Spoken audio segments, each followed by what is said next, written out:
अभी तक हमने बात की थी ग्लोबल वार्मिंग, वैश्विक तापन और एसिड रेन, अम्लीय वर्षा। अम्लीय वर्षा का जो प्रमुख कारण है वो है SO2 सल्फर डाइऑक्साइड।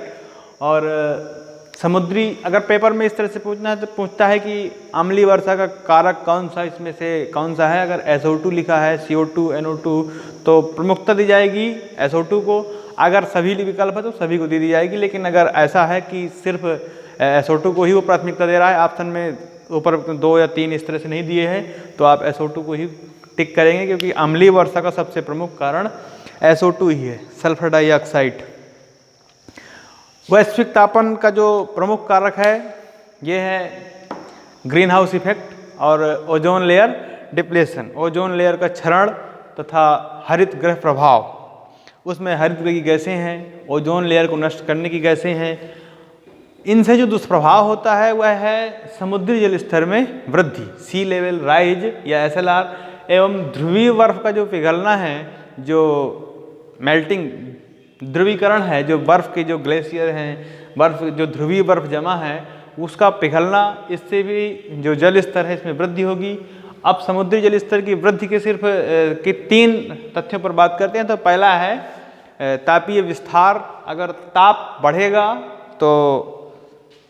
बढ़ेगा तो गुण है बर्फ का, जब ताप बढ़ेगा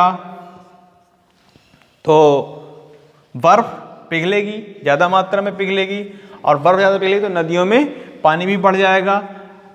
ऐसी स्थिति में सी लेवल राइज, समुद्र का जो जल स्तर है, चूँकि नदियों से बह करके पानी समुद्र में ही जाएगा, इसलिए समुद्री जल स्तर में वृद्धि हो जाएगी। अब ग्लेशियरों का पिघलना, ग्लेशियर जैसे हिमालय में जो ग्लेशियर हैं, ये तापमान बढ़ने से पृथ्वी के वो ग्लेशियर पिघल रहे हैं। तो ग्लेशियर एक मोटी सी चद्दर टाइप का होता है, बड़ा मोटा सा जो पहाड़ जिससे पूरा बर्फ का होता है, और ये धीरे धीरे पिघल करके वर्ष भर नदियों को पानी देते रहते हैं। जैसे कुछ नदियाँ होती हैं जिसका कोई स्रोत कमज़ोर होता है तो वो सूख जाती हैं, लेकिन जैसे गंगा है ये लगातार पानी आता रहता है। क्या हमेशा बारिश होती रहती है? नहीं होती। आता कहाँ से है पानी अगर बारिश बराबर नहीं होती? तो ये ग्लेशियर ही पिघल करके उसको लगातार पानी देते रहते हैं। अब उसका तीसरी बात करें तो ध्रुवीय बर्फ का पिघलना। ध्रुवीय बर्फ पिघलेगी तो स्वाभाविक है कि बर्फ पिघलेगी तो जो उसका पानी है महासागर में आएगा नदियों के माध्यम से, और महासागर में पानी आने के बाद समुद्री जल स्तर में वृद्धि होगी। तापीय विस्तार पे बात करें तो एक सरफेस टेंशन या पृष्ठीय तनाव की बात करें, जब पानी गर्म होता है, उसका ताप बढ़ता है, तो उसमें जो लगने वाला बल है सरफेस टेंशन वो कम हो जाता है। ऐसी स्थिति में पानी पतला हो जाता है, और पतला होकर के गर्म पानी जो है ज़्यादा स्थान घेरता है। इसलिए तापीय ज़्यादा स्थान घेरने के कारण भी समुद्री जो जल स्तर है उसमें वृद्धि होती है। समुद्र स्तर की जल स्तर को, जो समुद्र का सी लेवल है, इसको मापने के लिए ज्वार स्टेशन है, सैटेलाइट लेजर अल्टीमीटर, इनका उपयोग किया जाता है। अब हम बात करें इसकी दर की, तथ्यों की बात करें तो जिसके फैक्ट हैं, वर्ष 1880 और 2015 के बीच औसत जो वैश्विक समुद्र स्तर है ये 8.9 इंच इसमें वृद्धि हुई है, जो पिछले 2700 वर्षों की तुलना में बहुत तेज है। पूरा समुद्र अगर 8.9 इंच बढ़ जाएगा तो आप समझ सकते हैं कि कितना ज़्यादा मात्रा में पानी आया होगा। International panel on climate change IPCC ने 2019 में एक रिपोर्ट जारी की, जिसका शीर्षक है the special report on the ocean and cryosphere in a changing climate, ये जारी किया, जिसमें महासागरों, समुद्रों, ग्लेशियर, भूमि तथा समुद्रों में जो बर्फ़ है ये पिघल रही है, इसके जो गंभीर परिवर्तन हैं इसको रेखांकित किया गया था। अब हम बात करेंगे इसके परिणामों की।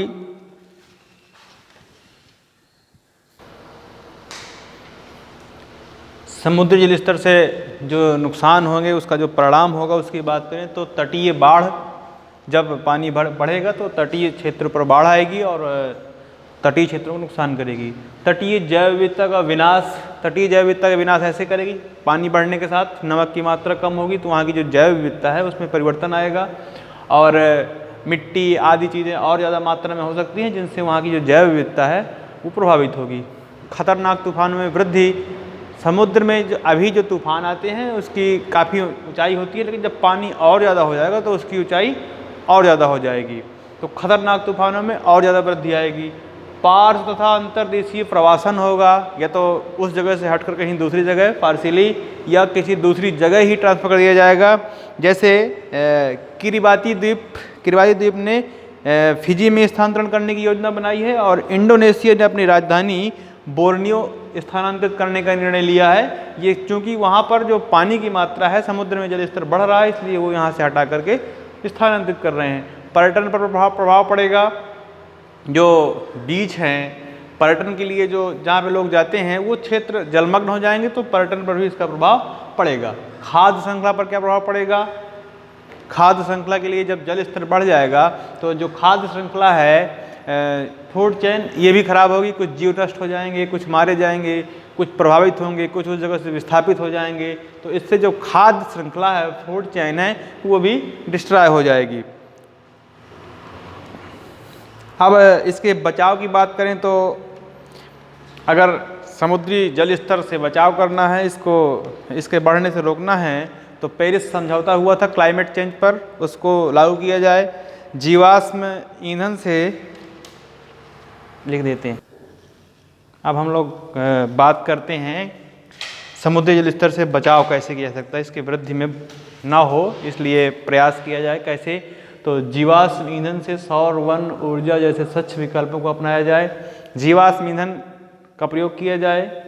पेट्रोलियम है, इन पदार्थों का कम उपयोग किया जाए ताकि सल्फर डाइऑक्साइड, कार्बन मोनो और कार्बन डाइऑक्साइड विभिन्न गैसों का उत्सर्जन कम हो। तो जो सोलर एनर्जी है, इससे इनका उत्पादन नहीं होता, उत्सर्जन नहीं होता, इसलिए इसका उपयोग किया जाए।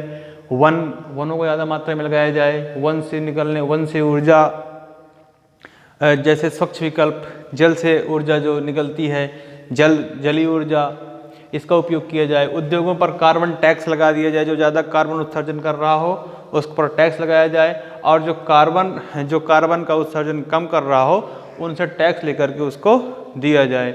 और क्लाइमेट चेंज के लिए जो जलवायु परिवर्तन में जो सकारात्मक जलवायु परिवर्तन को कम कर रहा है, उसमें जलवायु के लिए उचित संसाधनों की व्यवस्था कर रहा है। जलवायु जो है लोगों के लिए हितकारी हो, ऐसी स्थिति वाले व्यक्ति को या कंपनियों को कार्बन फुटप्रिंट के तहत उसको सब्सिडी दे दी जाए।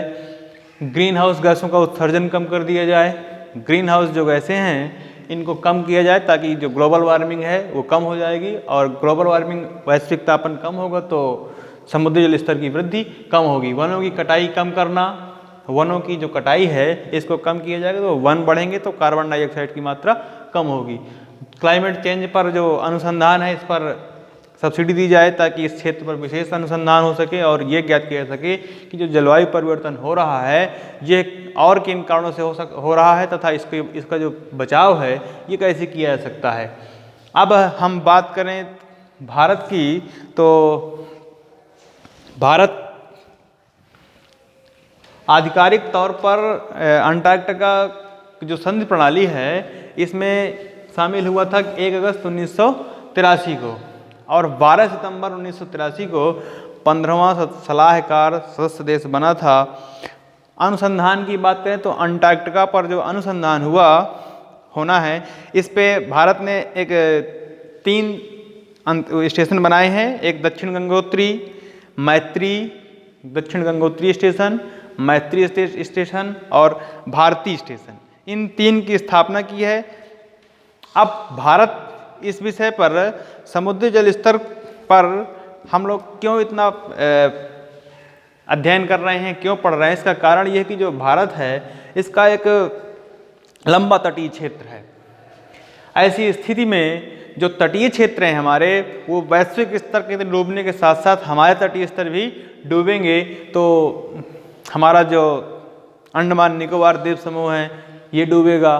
तो ऐसी स्थितियां ना आए इसलिए हम लोग समुद्री जल स्तर को कम करें, ये बढ़े ना, और जो लोगों का जीवन है ये आसान हो सके, ताकि जो समुद्री किनारे में रहने वाले मछुआरे या समुद्री तटीय क्षेत्रीय लोग हैं इनका पलायन रोका जा सके, और जो बीच हैं उनकी सुंदरता बनाए रखी जाए ताकि वहाँ पर पर्यटन हो सके और जलवायु परिवर्तन रुके और ये पृथ्वी स्वस्थ रहे। इसीलिए इन सब प्रयासों को करना अनिवार्य है। धन्यवाद।